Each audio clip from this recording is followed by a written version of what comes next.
Now we come to another sutta, 4.19.186.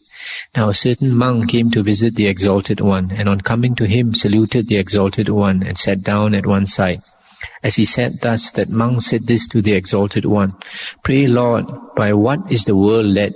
By what is the world drawn along? Under the sway of what that has arisen does it go?" And the Buddha said, well said, monk, sadhu, sadhu. Happy is your approach to a question. Goodly is your ready wit, and lovely is your questioning. Your question is thus, is it not, monk? Pray, Lord, by what is the world led?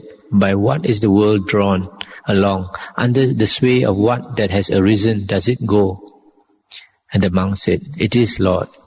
Well, monk, the world is led by mind, citta. By mind it is drawn along.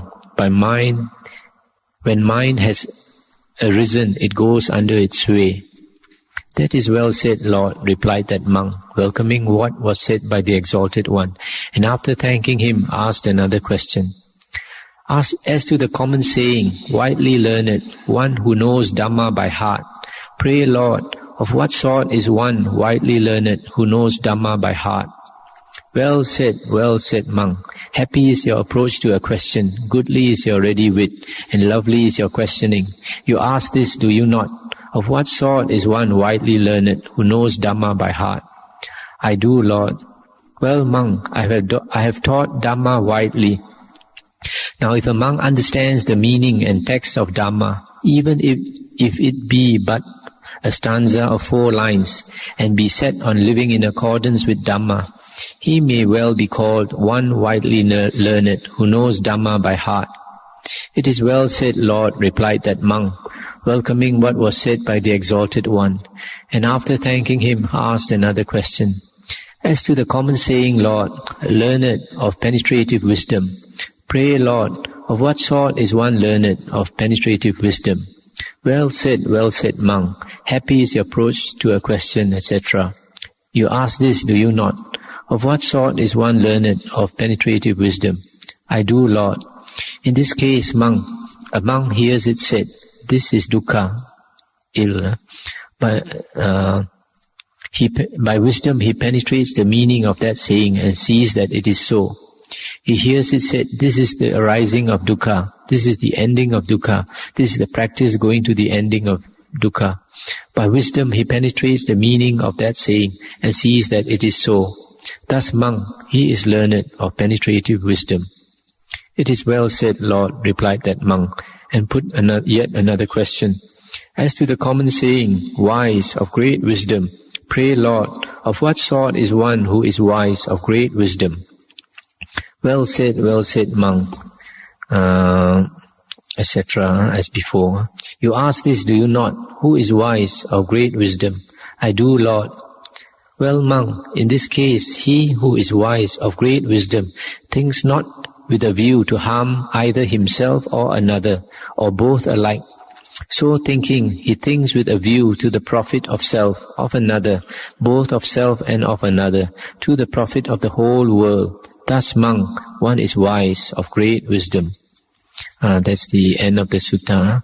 So, you see, in this sutta, you can see the Buddha's metta, the Buddha's loving kindness. When this monk asked him a question, he said, sadhu, sadhu to the monk and praised the monk. He said, happy is your approach to a question. Goodly is your ready wit and lovely is your questioning. Then only replied the monk. So the first one, he said that the world is led along by thought or by mind, citta. This word citta can mean thought, it can mean mind. So, because our mind is active, that the world is basically in our mind. It is drawn along by mind. So by this is meant that the Buddha said that the world actually arises in our 6th consciousness. When our mind, the 6th consciousness works, then you get the world. And when the 6th consciousness stops, there is no world. So the Buddha said that the world arises dependent on the 6th consciousness, on the mind.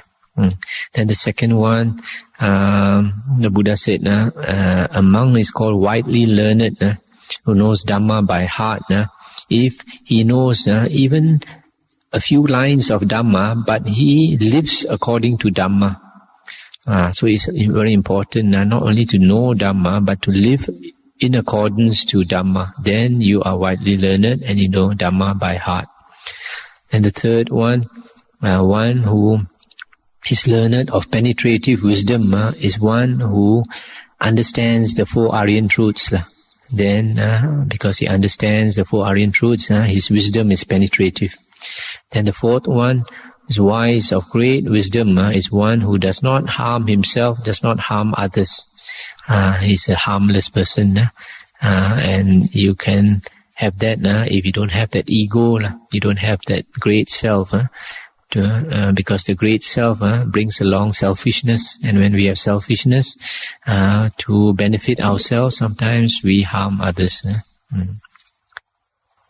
So that's the end of the sutta. Now sutta 4.19.190. On a certain occasion, the Exalted One was staying near Savatthi in East Park at the storied house of Migara's mother. Now on that occasion, the Exalted One was sitting surrounded by the Sangha of monks, that day being the Sabbath.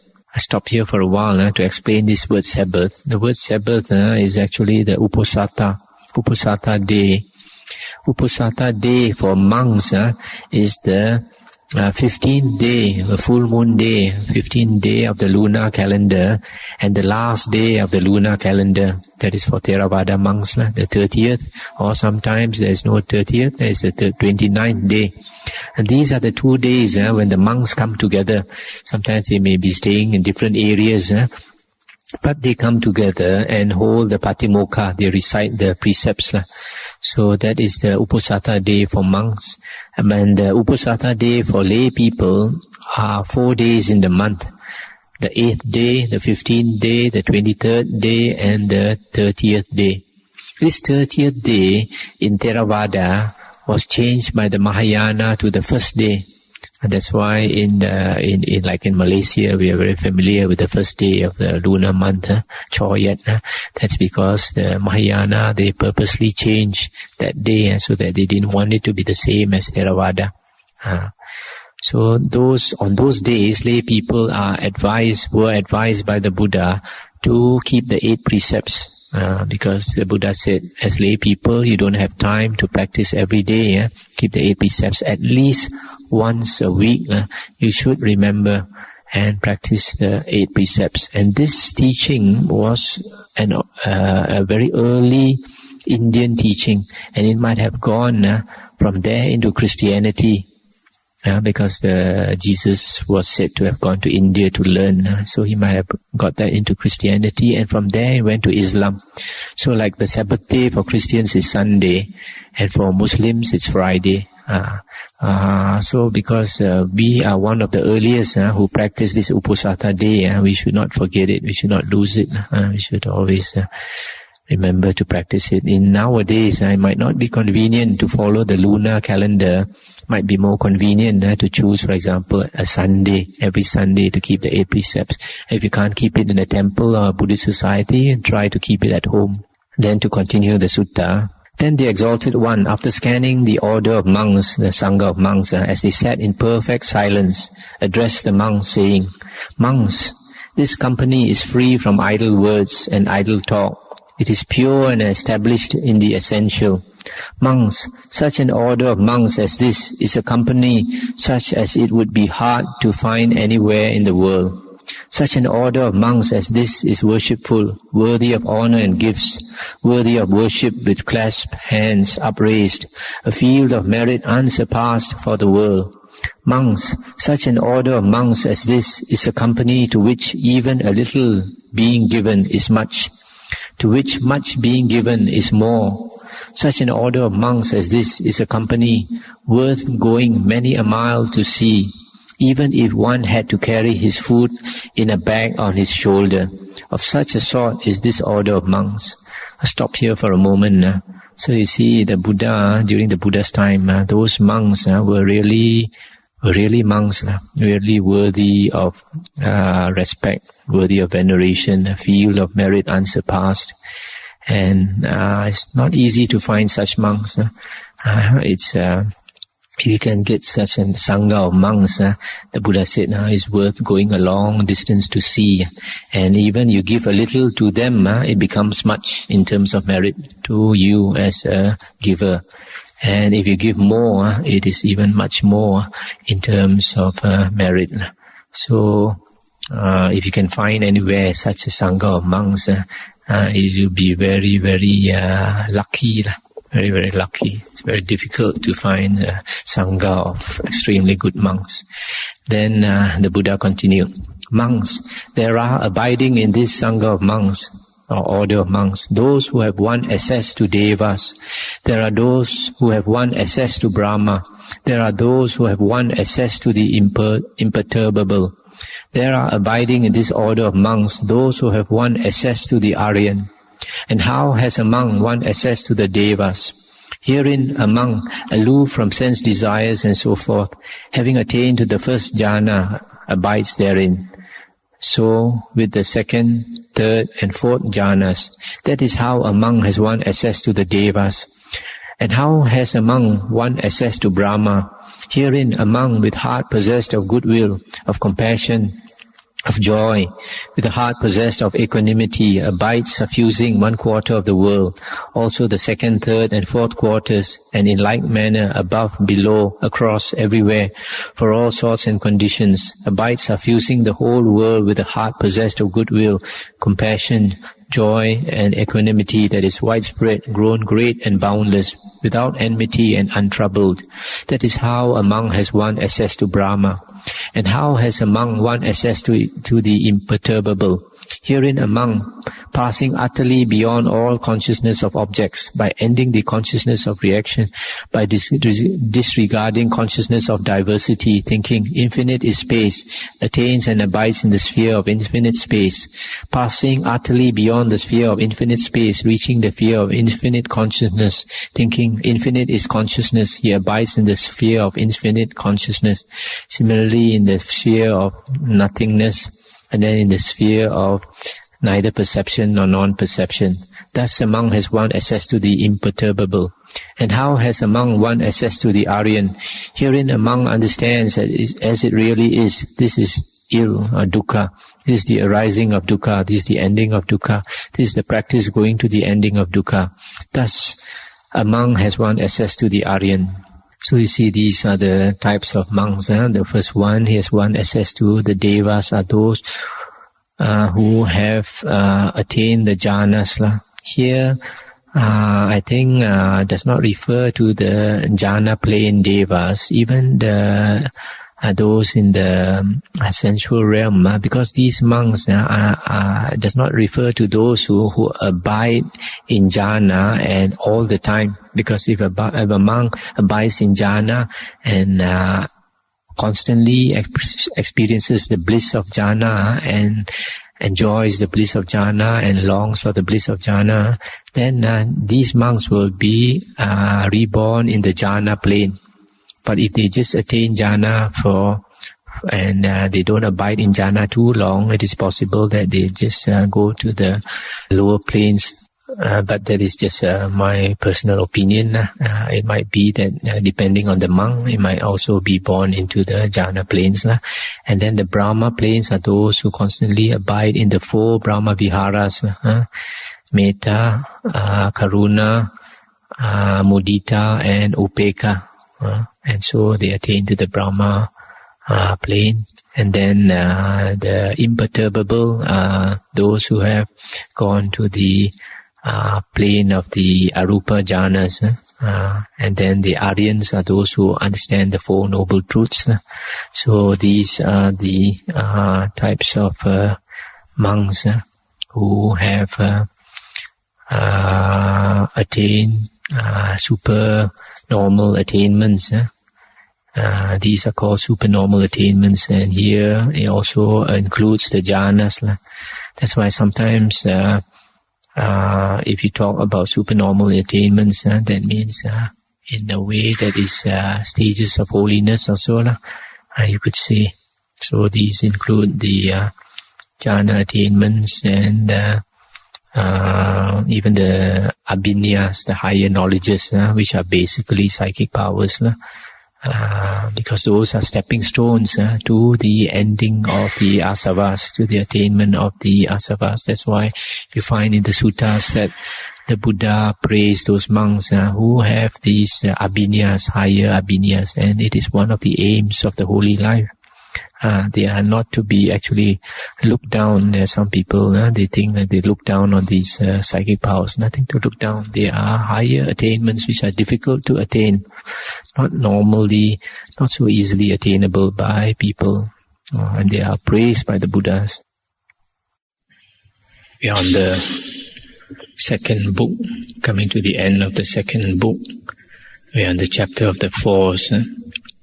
Now we come to Sutta 4.20.191. The Buddha said, monks, 4 advantages are to be looked for from the frequent verbal recitation of teachings heard with the ear, from considering them in the mind, from thoroughly penetrating them by view. What are the 4? Herein among masters Dhamma, those teachings heard with the ear, often recited, considered by the mind, are thoroughly penetrated by view. He making an end with memory confused is reborn in a certain company of devas. There the happy ones recite to him Dhamma verses. Slow to arise in him, monks, is memory, but that being very quickly reaches excellence. This is the first advantage to be looked for from the frequent verbal recitation of teachings heard with the ear, from considering them by the mind, from thoroughly penetrating them by view. Then again, among masters Dhamma and practices frequent recitation, reflection upon, and penetrates the teachings. He making an end with memory confused is reborn in a certain company of devas. There indeed the happy ones recite not to him Dhamma verses, but maybe some monk who has psychic power, who has won mastery of mind, is teaching Dhamma to a company of devas. Then it occurs to him, why, this is just the Dhamma Vinaya according to which formerly I practiced the holy life. Slow to arise, monks, in him is memory, but that being very quickly reaches excellence. It is just as if a man skilled in the sound of drums, while going along the high road, should hear the sound of a drum. He would have no doubt or uncertainty as to whether it was the sound of a drum or not, but would just conclude that it was so. In the same way, monks, among masters Dhamma, those teachings heard with the ear, often recited, reflected upon, are thoroughly penetrated by view. Slow to arise in him, monks, is memory, but that being very quickly reaches excellence. This is the second advantage to be looked for from the frequent verbal recitation of teachings heard with the ear, from considering them by the mind, from thoroughly penetrating them by view. Then again, monks, among masters Dhamma, and practices frequent recitation, reflection upon, and penetrates the teachings. He is born in a certain company of devas. There indeed the happy ones recite not to him Dhamma verses, nor does some monk who has psychic power, one who has won mastery of mind, teach Dhamma to a company of devas. But maybe some deva is teaching Dhamma to a company of devas. Then it occurs to him, why, this is just the Dhamma Vinaya according to which I formerly practiced the holy life. Slow to arise in him, monks, is memory, but that being very quickly reaches excellence. It is just as if a man skilled in the sound of conches, while going along the high road, should hear the sound of a conch. He would have no doubt or uncertainty as to whether it was the sound of a conch or not, but would just conclude that it was so. In the same way, monks, a monk masters Dhamma, etc. Slow to arise in him, monks, is memory, but that being very quickly reaches excellence. This is the third advantage to be looked for from the frequent verbal recitation of teachings, from reflecting upon them, from thoroughly penetrating them by view. Yet again, monks, a monk masters Dhamma and practices frequent recitation, reflection upon, and penetrates the teachings, and is reborn in a certain company of devas. There indeed the happy ones recite not to him Dhamma verses, nor does some monk who has psychic power, who has won mastery of mind, teach Dhamma to a company of devas. Nor yet does some deva teach Dhamma to a company of devas. But maybe someone apparitionally reborn there is reviving the memory of some other one apparitionally reborn. He says, "Do you remember, good sir? Do you remember, good sir, how formerly we used to practice the holy life?" Then the other says, "I do indeed remember, good sir, I do indeed remember." Slow to arise, monks, in him is memory, but that being very quickly reaches excellence.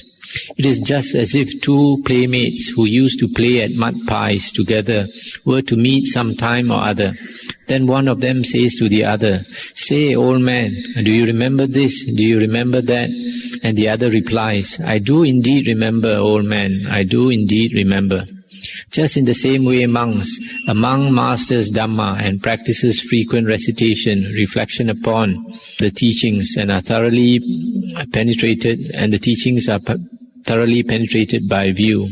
Being reborn, his memory is confused, but that being very quickly reaches excellence. This, monks, is the fourth advantage to be looked for from the frequent verbal recitation of teachings, from reflecting upon them, from thoroughly penetrating them by view. So, monks, these are the four advantages to be looked for. So in this sutta, the Buddha is trying to say that it is important to frequently, firstly to listen to the Dhamma, then to recite the Dhamma, reflect upon the Dhamma and understand the Dhamma. And then it is possible that next time, in our next life, when we hear Dhamma, the memory slowly comes back. And actually all this memory in our subconscious, it is not so far away sometimes. Like we meet somebody and then we have a feeling that we like that person very much. Or sometimes we meet somebody and we think that the face is very familiar. Very, very familiar, even though it's the first time we meet that person. So there are other instances, some people, they have peculiar experience that tells them that certain things they know from the past life. But this one, in this sutta, the Buddha is talking more about devas, because a person who is born in the deva realm as a heavenly being, the mind is more developed, and these devas, it appears from the suttas, very frequently can remember their past life, at least one past life. Although for us human beings, it is difficult, and even more difficult for animals and the lower beings. So now we come to the next sutta, 4.20.192.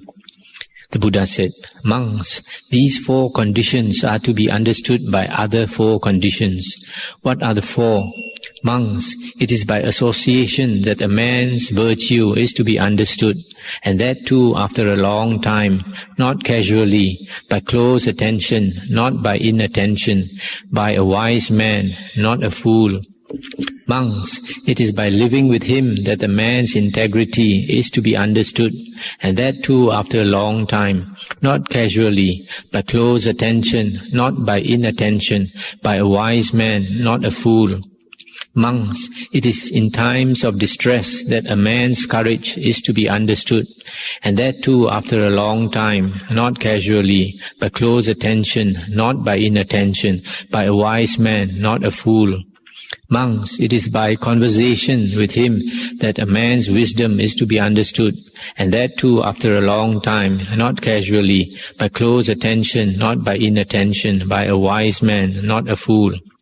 Now I said, it is by association that a man's virtue is to be understood, and that too after a long time, etc. Owing to what did I say thus? In this case, monks, a person knows thus of another person by associating with him. For a long time, this worthy has been one whose deeds are incongruous, inconsistent, shady and spotted. His deeds are not consistent, his habits are not consistent with morals. This worthy is immoral, he is not virtuous. Herein again, monks, by associating with him, one knows thus of another person. For a long time, this worthy has been one whose deeds are congruous, consistent, not shady, not spotted. His deeds are consistent, his habits are consistent with morals. This worthy is moral, he is virtuous. Indeed, monks, it is by association that a monk's virtue is to be understood, and that too after a long time, etc. What was said thus was owing to this. Now I said, it is by living with him that a man's integrity is to be understood. Owing to what did I say this? In this case, monks, a person knows thus of another person by living with him. This worthy, when with one person, behaves in one way, when with two persons in another way, when with three in yet another way, again otherwise when with many. In his former behavior he departs from his latter behavior. This worthy is not honest in his behavior. This worthy is dishonest. In this case again, monks, a person knows another by living with him. So he concludes, this worthy when with one person behaves just as he does with two, three or many. In his former behavior he departs not from his latter behavior. This worthy is honest, he is not dishonest. Indeed, monks, it is by living with him that a man's integrity is to be understood. What I said was owing to this. Now I said, it is in times of distress that a man's courage is to be understood. Owing to what did I say this?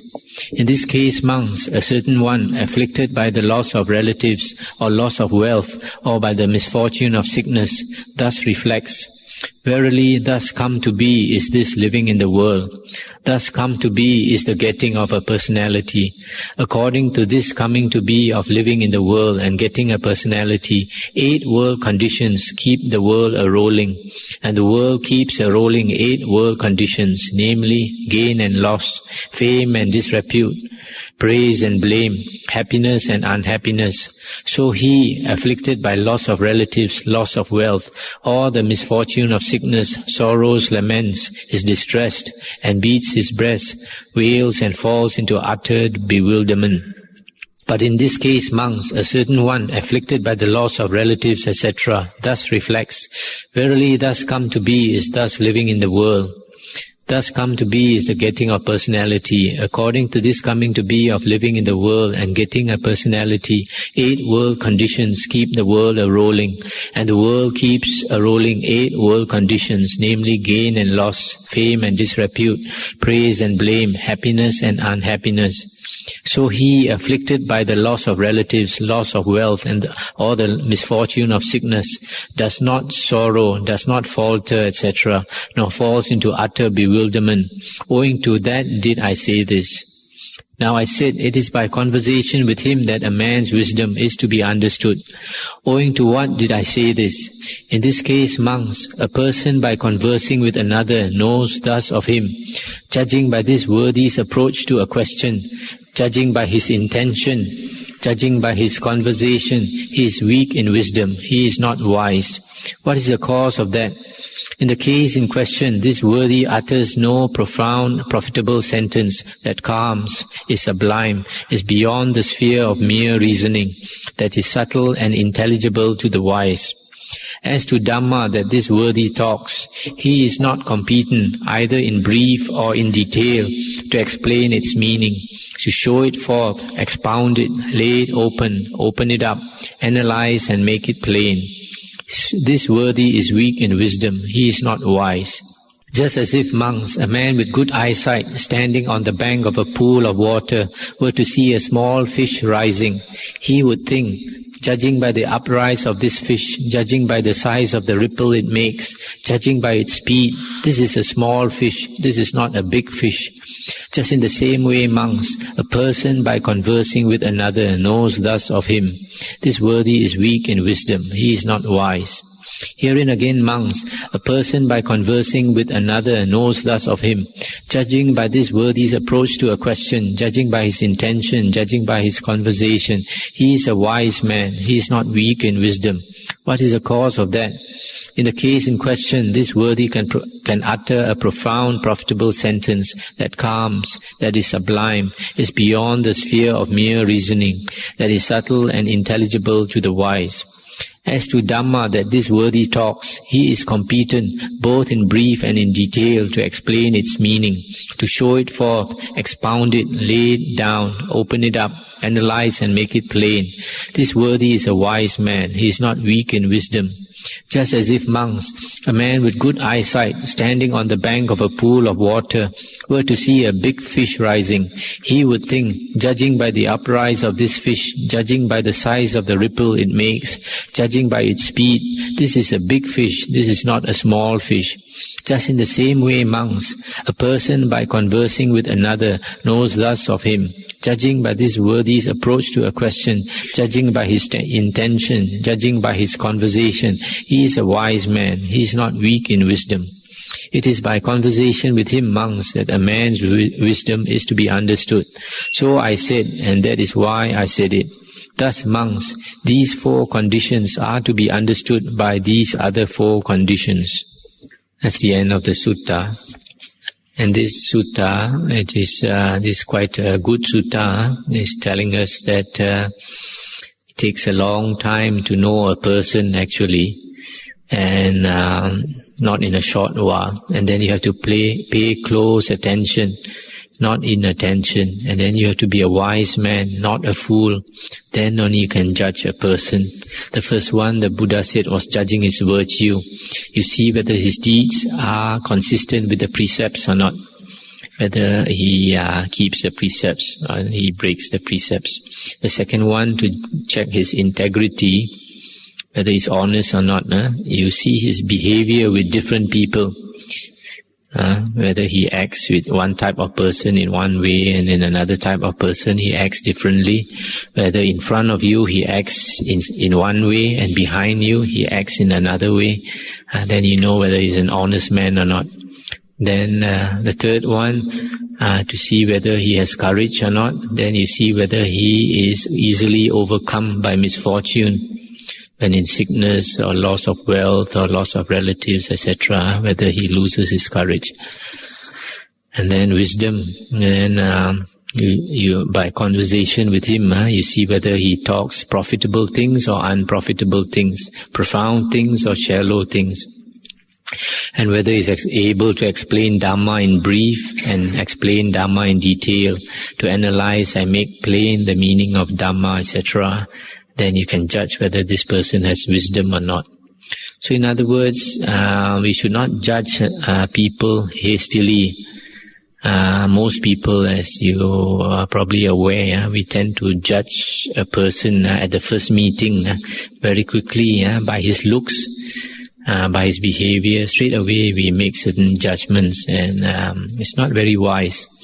I think you have heard me talk about the sutta, about the 4 types of pots, the open and the empty pot, the open and the full pot, the closed and the empty pot, the closed and the full pot. So the same way, difficult to judge a person from the looks,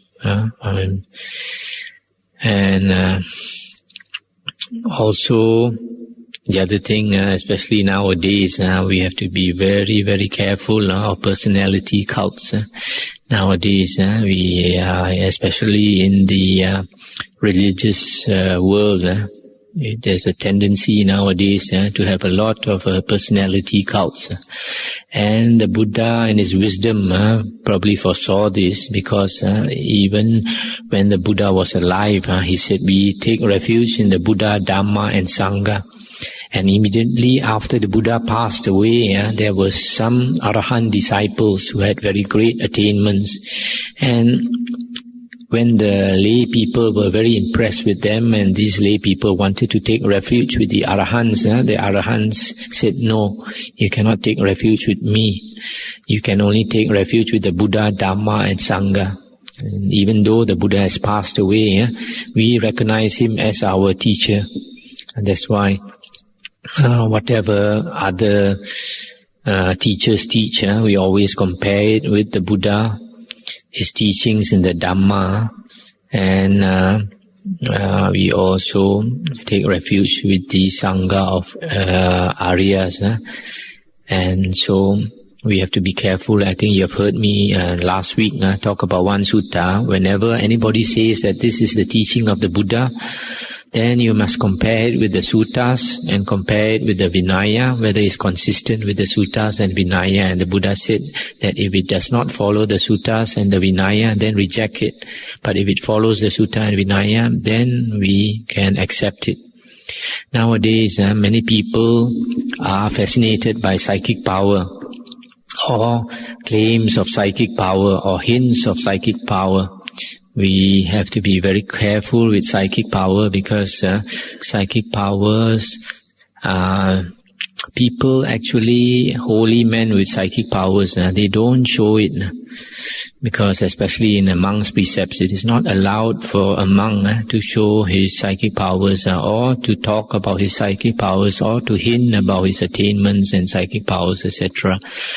And so nowadays you find people chasing after teachers whom they think have psychic powers and supernormal attainments. They are not aware of the fact that some of these psychic displays can be shown through black magic, through mantras, keeping spirits, etc. So I mention this because this is one of the problems that a lot of people are innocently not aware of.